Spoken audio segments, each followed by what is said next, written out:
What's up, everybody? This morning you saw my top 10 best and worst movies I saw in 2023. Now, welcome to my top 10 best and worst TV shows I saw in 2023. In total, I saw 59 television shows, none of which were on traditional cable because I don't like cable. But 18 of them were on Netflix, 14 on Disney+. There was 8 on Max. There was 6 on Prime, 5 each on Paramount+ and Peacock, and 3 on Hulu. So, what were my 10 best and worst? Let's get started. Coming in at number 10 for the worst is John Carpenter's Suburban Screams. This show was honestly a big disappointment because it was John Carpenter's big return to the director's chair. And as it turns out, he directed it from his home.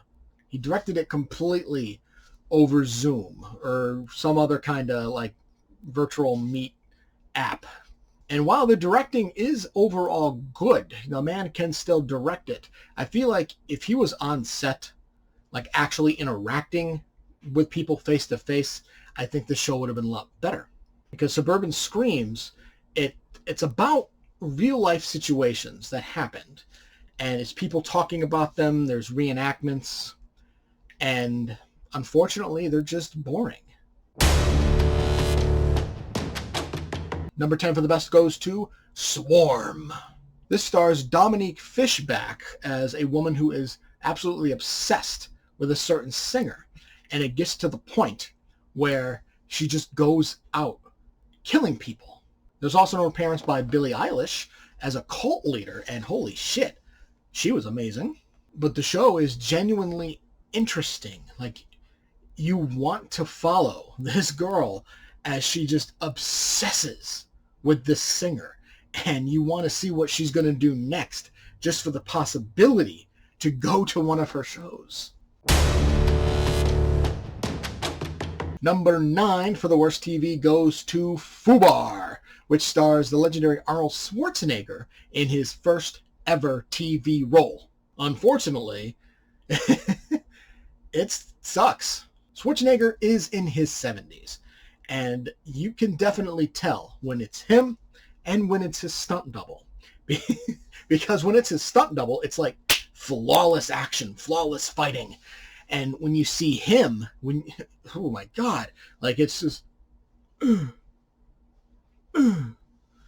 it's just so slow and bad.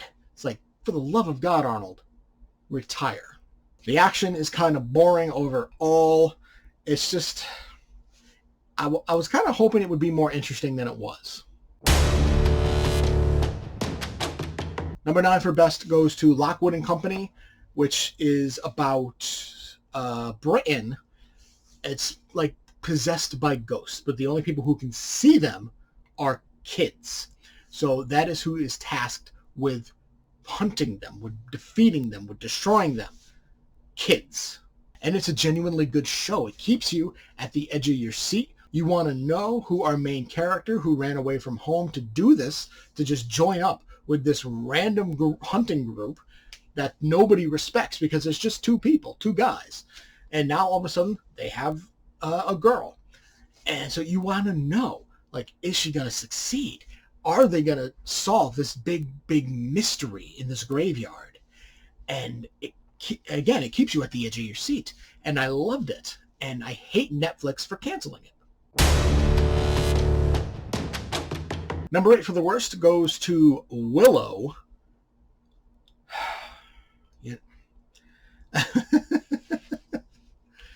Oh my God. Willow was boring. It was slow. The effects were bad. And Warwick Davis getting all mad, like, oh, they shouldn't take my show off of Disney Plus. It's like, they're taking it off of Disney Plus because it sucks. They canceled it because it sucks. Number 8 for the best goes to Pokerface, which stars Natasha Lyonne, and she is amazing. She plays a character who is kind of like a cross between Columbo and Monk, only with the added power that she can tell when people are lying. And she's running away from like this mob boss because she kind of indirectly kills his son.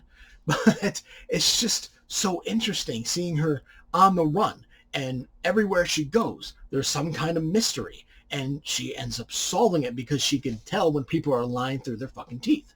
And again, Leon is mind-blowingly amazing in this. 7 for the worst goes to The Rig, which is just not at all an interesting movie. Like, it has an interesting concept, but it falls so flat.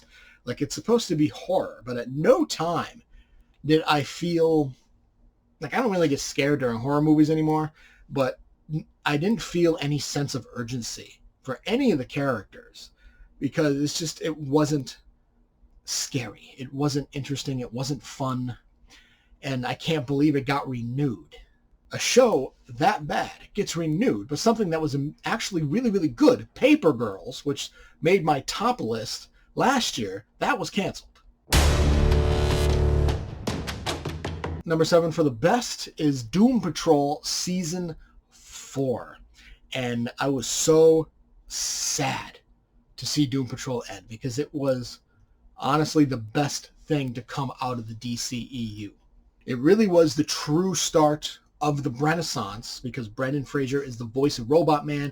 He also appears as the human form of his character, and he is just so good. It reminded me how great of an actor he really is. And then The Whale came out and absolutely blew my mind. But everybody involved in Doom Patrol is just so good. Diane Guerrero most of the time steals the show as Crazy Jane. And I'm just so sad to see the show end. If anything deserved to survive James Gunn's takeover of DC, it should have been Doom Patrol. Number 6 for the worst is Shantytown, which I don't even know how to describe, because the actors' accents are so insanely thick. I cannot understand a damn word most of them are saying. I had to turn the subtitles on at one point, because it's like, I don't know what's happening. But that's not what makes it make the worst list. It's that it's just the story is dumb, and the acting is bad,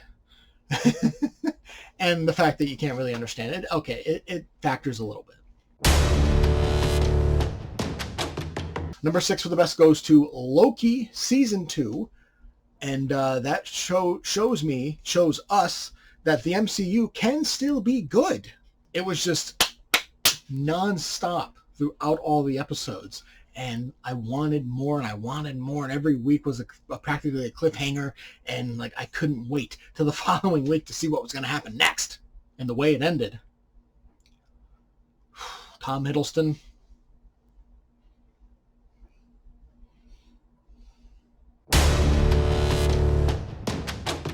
On the opposite side of the spectrum, coming in at number 5 for worst, is Secret Invasion. This show was a slow crawl to the end. And at no point was it interesting. Like, not at all. It was boring throughout the entire fucking 6 episodes. And I feel like they absolutely ruined a great storyline. And then we have the new character played by Emilia Clarke, who she gets all of the powers of the Avengers, of all the villains. She has everything, literally everything. So now, what the fuck is the point of the Avengers when you have her? Number 5 for the best goes to A Small Light, which was not something, it really flew under the radar. I did not see many people talking about this. It takes place, it follows Meeps, who was the woman who helped hide the Frank family during World War II.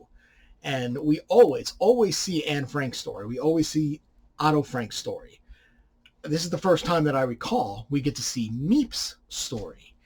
And it was just so genuinely heart-wrenching at times.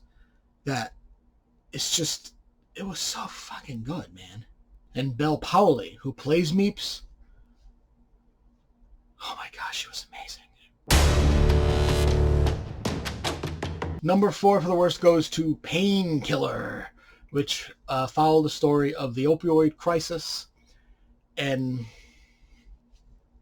I don't know. I mean, it's an interesting story, the opioid crisis, like how it started, how it ended. Well, I mean, the opioid crisis isn't over, obviously. But just like the general story about it, it is very interesting. And somehow Netflix just... And then later on in the year, they did Pain Hustlers, which was just a fucking movie about the same thing. But Painkiller, it had a great cast. They were very horribly underutilized.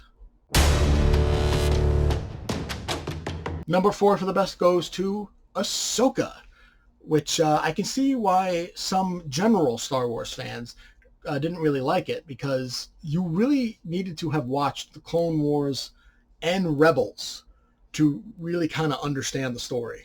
But as someone who followed the Clone Wars and Rebels, from beginning to end, I thought the show was fantastic. Rosario Dawson already proved herself as a great Ahsoka Tano in The Mandalorian, as well as the Book of Boba Fett. But the breakouts here, I think, were Natasha Liu Bordizzo, who was Sabine Wren. She was the perfect Sabine Wren. And Ivana Sakno as Shin Hati, which, like, the fucking internet's in love with her. And I don't blame them, because she too was amazing. And like her interactions with Bordizzo's Sabine Wren too, just fantastic. And I want to see more. I cannot wait for season 2, or if this is going to be one of the movies that they're doing, because I need to see more of both of them. And just in general, Ahsoka's story, like, I feel like it needs a proper ending. Number 3 for the worst goes to Full Circle. That was Dennis Quaid was like a famous TV chef or something, and of course his family has money because of it, and the son is kidnapped because they want money, but they end up kidnapping the wrong person. But it's just, the story as a whole in general is just nonsensical, and like I sat there scratching my head, not really having a clue as to what was going on, and it was just not a good show. Number 3 for the best goes to The Fall of the House of Usher. Like, I knew the show was going to be good because it's a Mike Flanagan, and the man has become a master of the horror genre, but I was not prepared for it to be as good as it actually was. Everybody involved is just mind-blowingly awesome, especially Carla Gugino, who is our main villain. Every time she's on screen, I'm at the edge of my seat, man. Like, I want to know what the hell she's going to do. Every character death is a direct reference to an Edgar Allan Poe story, and it's just, I wish more people adapted Edgar Allan Poe, because it's rife for good horror, and Mike Flanagan proved that. Number 2 for the worst goes to National Treasure: Edge of History. Now, right off the bat, I knew this was not going to be good because Nicolas Cage was not involved. Part of the reason why National Treasure and National Treasure Book of Secrets were so good was because of Nicolas Cage. The only threads we have that connect this to the 2 movies are an appearance by Justin Bartha, as well as Harvey Keitel. But in general, the acting is bad.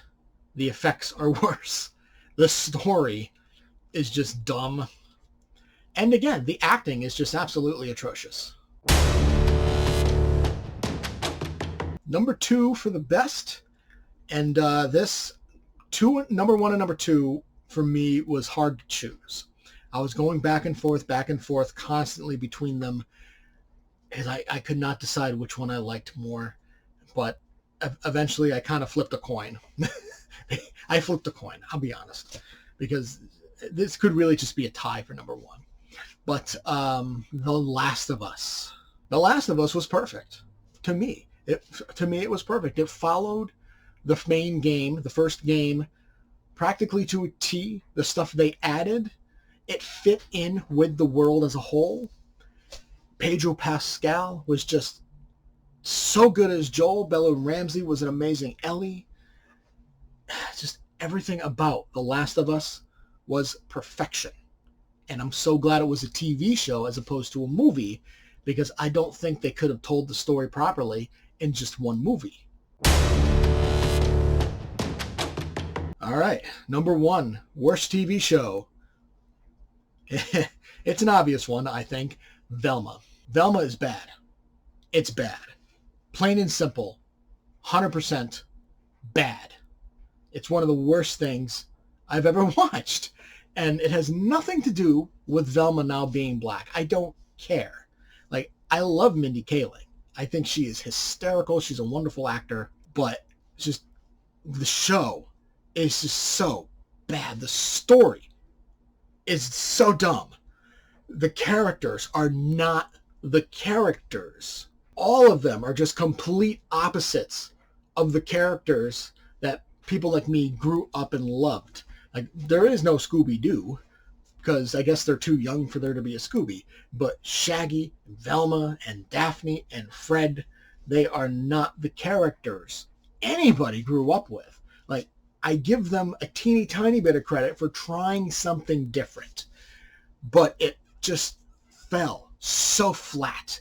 It fell so flat and so hard. Like, it's at the center of the earth.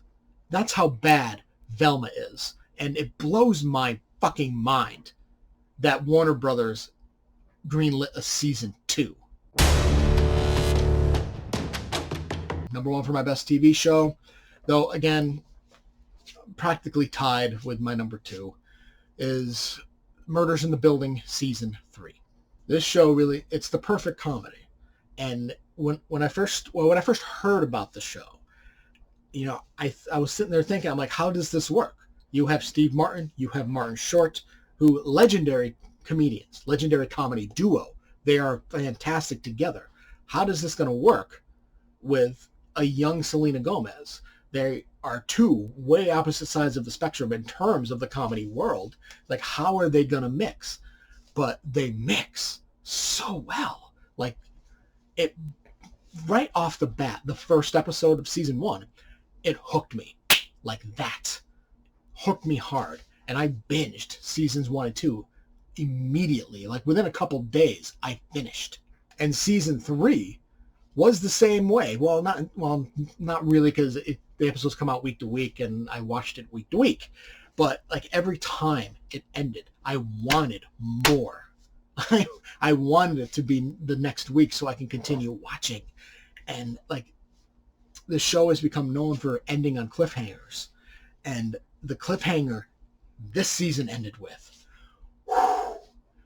I need season 4, like, immediately. I'm so happy the strikes are over so they can get back to writing it, because I need season 4. Well, that's it. Leave a like if you enjoyed. Subscribe for more videos. Make sure to comment on what your favorite or least favorite shows were of 2023. And I'll see you next time.